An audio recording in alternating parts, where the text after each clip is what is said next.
मेरे प्रिय छात्रों, आप सभी लोगों का अनन्या एकेडमी में टेट सीटेट ऑनलाइन क्लासेस से हार्दिक स्वागत है। और आप सभी लोग, जैसा कि लास्ट क्लास में हम लोगों ने देखा कि भारत के भौतिक स्वरूप या रिलीफ ऑफ इंडिया में हम लोगों ने साउथ इंडिया के कुछ हिल्स की चर्चा किए थे। तो यहाँ पर रिलीफ ऑफ इंडिया का आप सेकंड फेज देखेंगे। रिलीफ ऑफ इंडिया या भारत का भौतिक स्वरूप, भारत का भौतिक स्वरूप, यह आज हम लोगों का टॉपिक है। और इस टॉपिक में यहाँ पर अब आप देखिए, जैसे मान लीजिए ये है आपका Bharat, this is our India. और यहाँ पर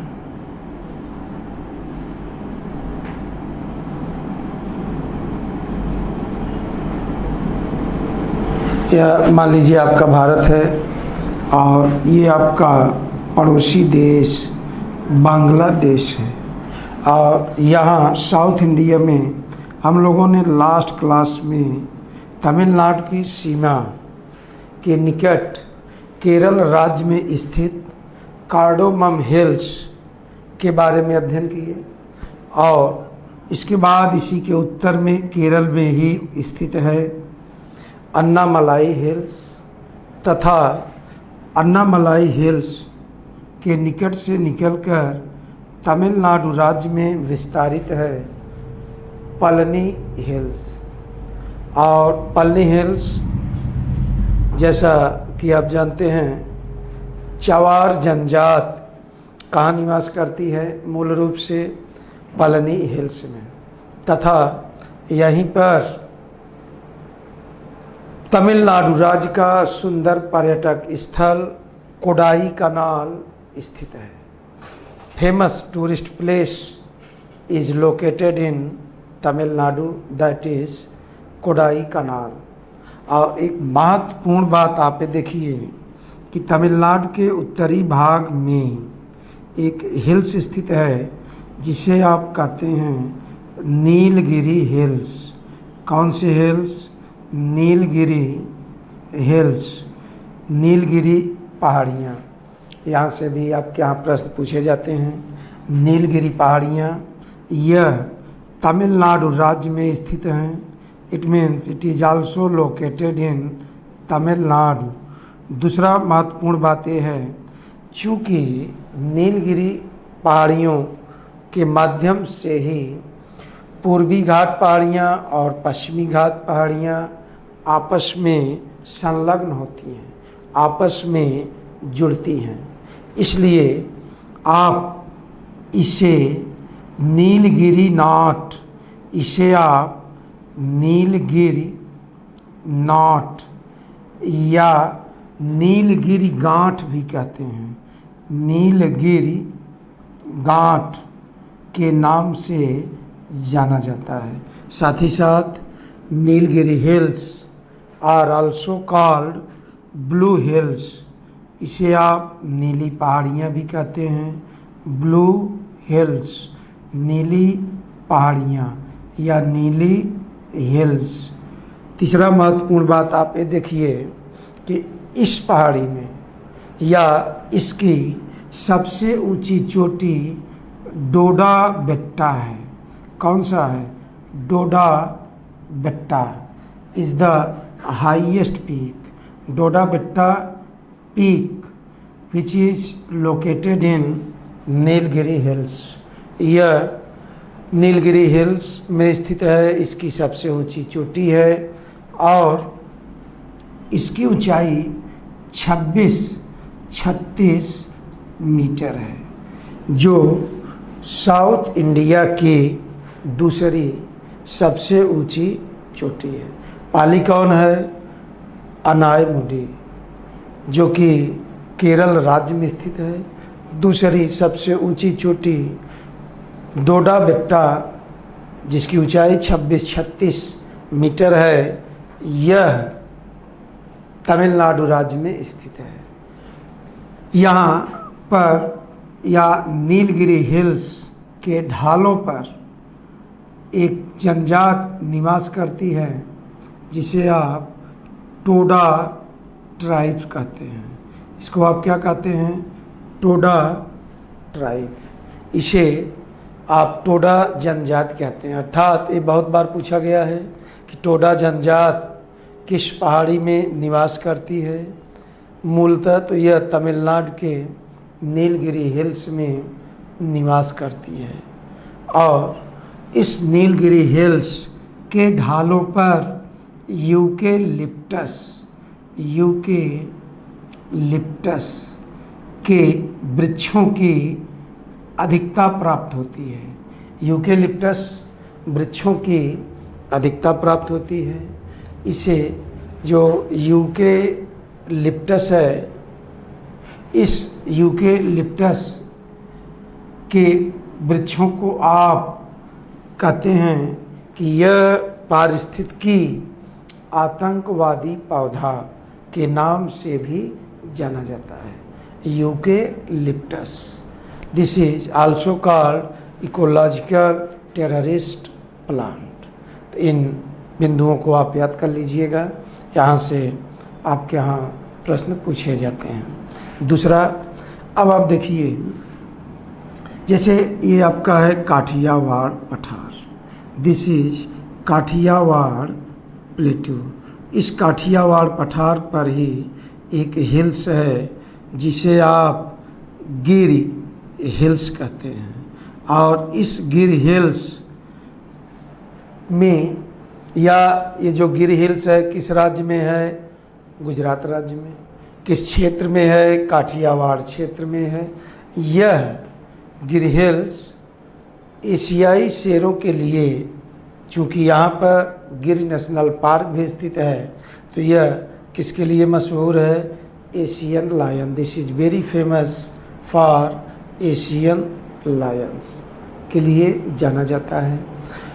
नेक्स्ट में आप देखिए, मध्य प्रदेश के दक्षिणी भाग में एक हिल्स है जिसे आप कहते हैं सतपुड़ा हिल्स। कौन सी पहाड़ी है? सतपुड़ा। सतपुड़ा हिल्स की सबसे ऊंची चोटी धूपगढ़ी है। कौन सी है? धूपगढ़ी। यह भी आपके यहाँ बहुत पूछा जाता है। और इसी के दक्षिण से एमपी के बैतूल डिस्ट्रिक्ट से ताप्ती नदी का उद्गम होता है। किस नदी का? ताप्ती नदी का। तीसरा, यहाँ पर बहुत ही महत्वपूर्ण बिंदु है, आप देखेंगे, जैसे ये जो राजस्थान है, इसके पश्चिमी भाग में थार मरुस्थल की प्राप्ति होती है। किसकी प्राप्ति होती है? थार मरुस्थल की। और ये जो थार मरुस्थल है, इसे आप भारत का महामरुस्थल भी कहते हैं। थार मरुस्थल, थार डेजर्ट, और इस डेजर्ट को ग्रेट इंडियन डेजर्ट के नाम से पुकारते हैं। Great Indian desert.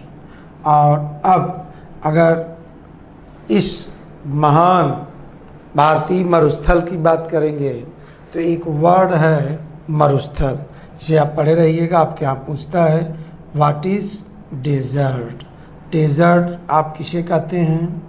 वह बिंदु, वह स्थान जहाँ लगभग 25 सेंटीमीटर की वर्षा होती हो, अर्थात 25 सेंटीमीटर या इससे कम जहाँ पर वर्षा होती है, ऐसे क्षेत्रों को आप मरुस्थल कहते हैं।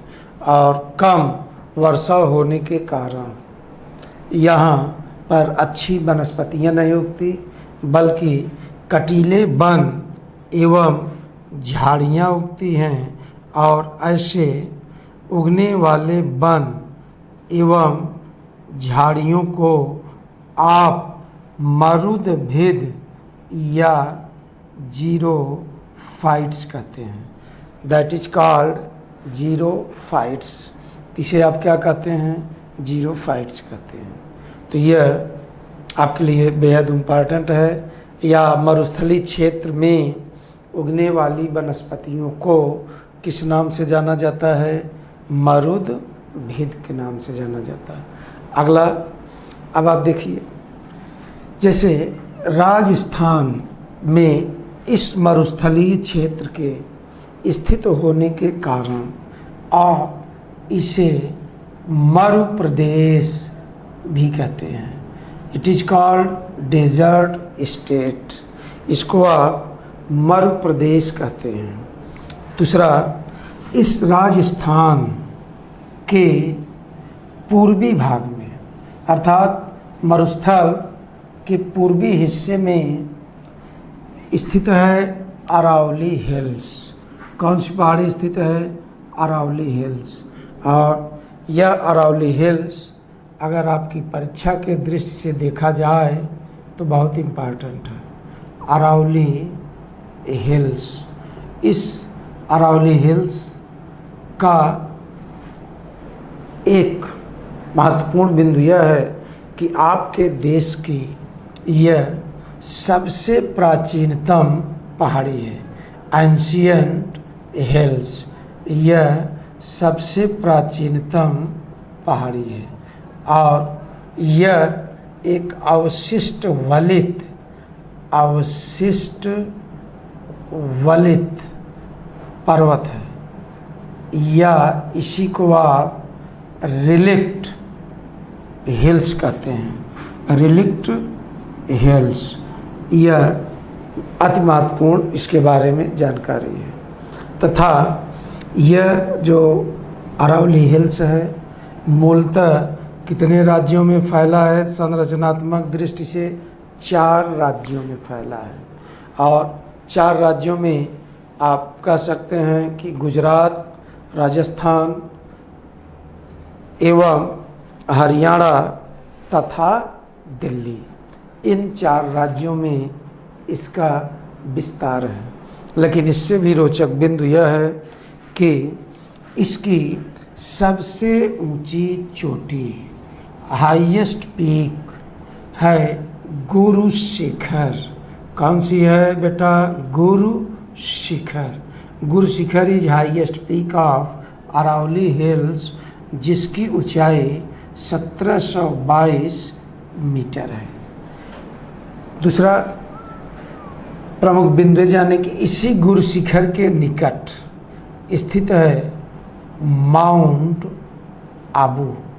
माउंट आबू, और इस माउंट आबू को राजस्थान राज्य का शिमला कहते हैं। इसको आप क्या कहते हैं? राजस्थान राज्य का शिमला। और इस माउंट आबू, जिसे आप राजस्थान राज्य का शिमला कहते हैं, इसी के निकट प्रसिद्ध जैन मंदिर दिलवाड़ा जैन मंदिर स्थित है। दिलवाड़ा जैन मंदिर। तो यहाँ यह भी गौरतलब है, आपसे पूछा जाता है दिलवाड़ा जैन मंदिर कहाँ स्थित है? माउंट आबू में। और माउंट आबू कहाँ स्थित है? अरावली हिल्स में। तो यह चूँकि इसको निर्मित कराने का श्रेय जाता है भीम मंत्री हैं, जिनका नाम है बिमल। शासक भीम के मंत्री बिमल को इसे निर्मित कराने का श्रेय जाता है। अतः इसे आप बिमल शाही जैन मंदिर भी कहते हैं। This is also called Bimal shahi Jain temple. तथा इस अरावली हिल्स को उदयपुर डिस्ट्रिक्ट में आप जारगा कहते हैं। It is called Jarga. और इस हिल्स को दक्षिणी दिल्ली में Raisina hills, in south Delhi this is called Raisina hills.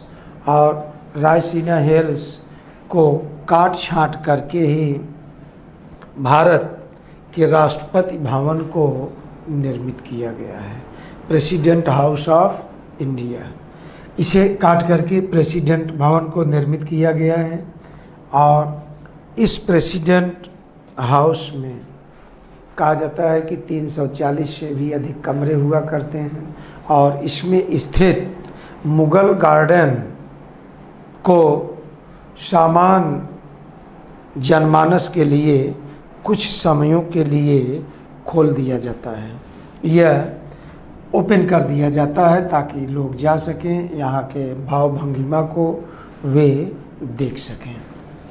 Next अब हम लोग चर्चा करेंगे कि जब हम लोग राजस्थान में पहुँचे ही हैं तो यहीं पर एक शहर है जिसका नाम है जयपुर, अर्थात जयपुर इज़ लोकेटेड इन राजस्थान। इस जयपुर को आप पिंक सिटी या गुलाबी शहर कहते हैं। इसको आप क्या कहते हैं? गुलाबी शहर या पिंक सिटी के नाम से जाना जाता है। जयपुर को बसाने का श्रेय राजा जय सिंह को जाता है, राजा जय सिंह। और जयपुर के बारे में एक रोचक घटना ये भी है कि यहाँ पर स्थित जंतर मंतर को यूनेस्को की सूची में शामिल किया गया है। इसे किस सूची में? यूनेस्को। यूनेस्को ये क्या है? यह एक अंतर्राष्ट्रीय सांस्कृतिक धरोहरों की लिस्ट को निर्मित करता है, यह तैयार करता है। और इस यूनेस्को की सूची में इसे शामिल किए जाने के साथ अन्य रोचक बिंदुओं में आप कह सकते हैं जयपुर को भारत का Paris, Jaipur is also called Paris of India. इसे आप भारत का पेरिस कहते हैं। और जयपुर जिसे गुलाबी शहर, भारत का पेरिस कहते हैं, के साथ जब हम लोग पेरिस की चर्चा करते हैं तो पेरिस कहाँ है? पेरिस एक देश है, यूरोपीय देश है, फ्रांस। फ्रांस में स्थित है, इसका प्रमुख नगर है और यहाँ की राजधानी है। तथा इस पेरिस का जो लोकेशन और स्थित है वह सीन नदी के तट पर है। It is located on the river bank of Seine river. Next, यहीं पर यूनेस्को का मुख्यालय भी स्थित है। हेडक्वार्टर, किसका हेडक्वार्टर? यूनेस्को का हेडक्वार्टर पेरिस में स्थित हुआ करता है। दूसरा एक बात यहाँ ये जाने कि ये जो यूनेस्को है ये कई बार पूछा गया है, United Nations educational scientific and cultural organisation. तो यह इसका फुल नेम, विस्तृत नाम हुआ करता है, जिसमें पूछा जाता है यूनेस्को में ई स्टैंड फॉर, ई का प्रयोग किसके लिए हुआ है? एजुकेशनल। और यूनेस्को में C stand for cultural, C stand for cultural. इसका उपयोग कल्चरल के लिए किया गया है। इसकी स्थापना 1946 ईस्वी में की गई। इसकी स्थापना कब की गई? 1946 ईस्वी में। ठीक, तो ये इन बिंदुओं को आप गौर से याद कर लीजिए। और इससे रिलेटेड एक प्रश्न अवश्य पूछा जाता है, चाहे इधर से देखें आप चाहे इधर से। और इसी के साथ इस अरावली हिल्स के पूरब मीन्स इसके ईस्ट में, राजस्थान के ईस्ट में और एमपी के पश्चिमी भाग में एक पठार स्थित है जिसको आप कहते हैं मालवा पठार। इसको आप क्या कहते हैं? मालवा पठार, Malwa plateau. Malwa plateau is located in western part of MP. और यहाँ भी कम वर्षा होती है, किंतु यहाँ पर सोयाबीन की अच्छी खेती की जाती है। सोयाबीन, इससे तेल की भी प्राप्ति होती है। और यह सोयाबीन यहाँ पर अत्यधिक उत्पादित होने के कारण आप इसे मालवा का सोना, गोल्ड ऑफ मालवा कहते हैं। It is called gold of Malwa. Soybean को गोल्ड ऑफ मालवा कहते हैं। ठीक, तो ये इन बिंदुओं को आप जानें। और जो जितने भी खाद्य पदार्थ हैं, इन खाद्य पदार्थों में सोयाबीन में सर्वाधिक पाया जाने वाला जो पदार्थ है जिसको आप प्रोटीन कहते हैं। इसमें प्रोटीन की मात्रा अत्यधिक होती है। और उत्पादन की दृष्टि से आप देखेंगे पूरे एमपी में, मध्य प्रदेश में सोयाबीन का देश में अधिक उत्पादन होता है। यही कारण है कि एमपी को आप सोया स्टेट कहते हैं। Soya state. MP is also called soya state. Rajasthan is called desert या मरु प्रदेश। दूसरा, महाराष्ट्र में उत्पादन की दृष्टि से सोयाबीन में दूसरा स्थान है। तो ये आपके प्रमुख बिंदु हैं। और इसी मालवा पठार के पूरब में स्थित है विंध्यन रेंज। कौन सी पहाड़ी है? विंध्यन रेंज। इस विंध्यन रेंज को आप विंध्याचल पहाड़ी के नाम से भी जानते हैं, लेकिन इस विंध्यन रेंज को विंध्याचल पहाड़ियाँ यूपी में कहा जाता है। तथा इस पहाड़ी के साथ ही साथ इसके ईस्ट में, या अगर एमपी की सीमा पर उत्तर प्रदेश के दक्षिणी भाग में स्थित है बुंदेलखंड पठार, जबकि एमपी के उत्तर में बुंदेलखंड के दक्षिण में स्थित है बघेलखंड पठार। और बघेलखंड के दक्षिण में छत्तीसगढ़ एवं एमपी में मैकाल पठार स्थित है। तो ये आपके लिए अत्यंत महत्वपूर्ण जानकारी रही, इसको आप याद कर लीजिएगा। Ananya academy TET C TET के लिए आपका हार्दिक स्वागत है। आप शीघ्र ज्वाइन करें Ananya academy online classes for C TET and UP TET. Thanks dear.